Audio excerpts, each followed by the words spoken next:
This is the third example that we did in class today, but I will also share the copy of my personal page of notes with all 5 examples so that you have access to that while you're at home tonight.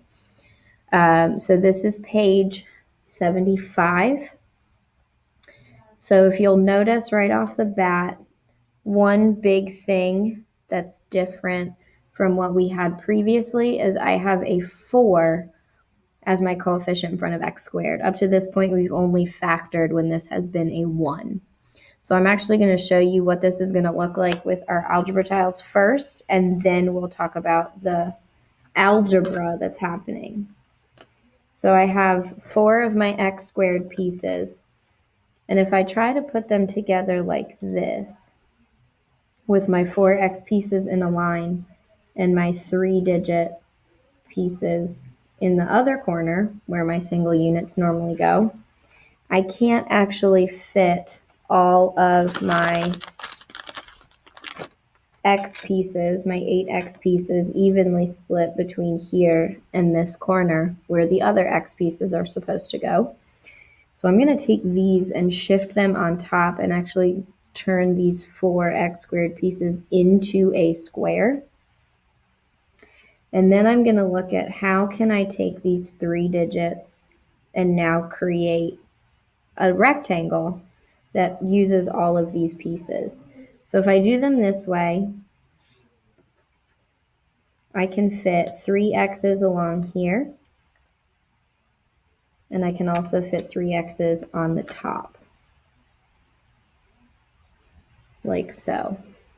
And now I have a rectangle. I can see that there are 2 x squared pieces stacked on top of 2 more x squared pieces. I have 6 x pieces in this corner, 2 x pieces in this corner, and then my final 3.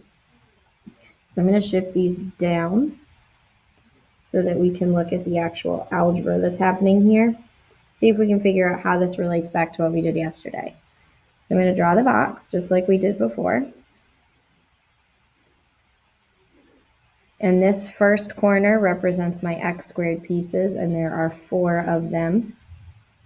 This represents these x's, so there are 6 x's here, 2 x's in this bottom corner, and then my 3 single digits.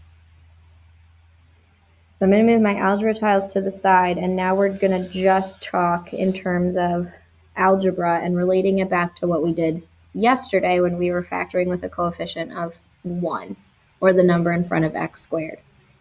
So these 2 corner pieces here, we broke down a number yesterday to figure out what those 2 corner pieces were going to be, so that when I add them together, they became 8. Well, yesterday when we were thinking about what numbers we were breaking down from multiplication, it was just this very last term, because the only thing here in front was 1. Well, if you think about what 6 times 2 would be, 6 times 2 gives me 12. And if you look at these other 2 corners of our box, the coefficient of 4 multiplied by 3 does actually give us 12. And that is where this number came from to help us figure out what these other 2 corners were going to be. So the only thing that's different from yesterday is before I actually break down a number to figure out my corner boxes, I have to actually multiply these 2 numbers in the other boxes together.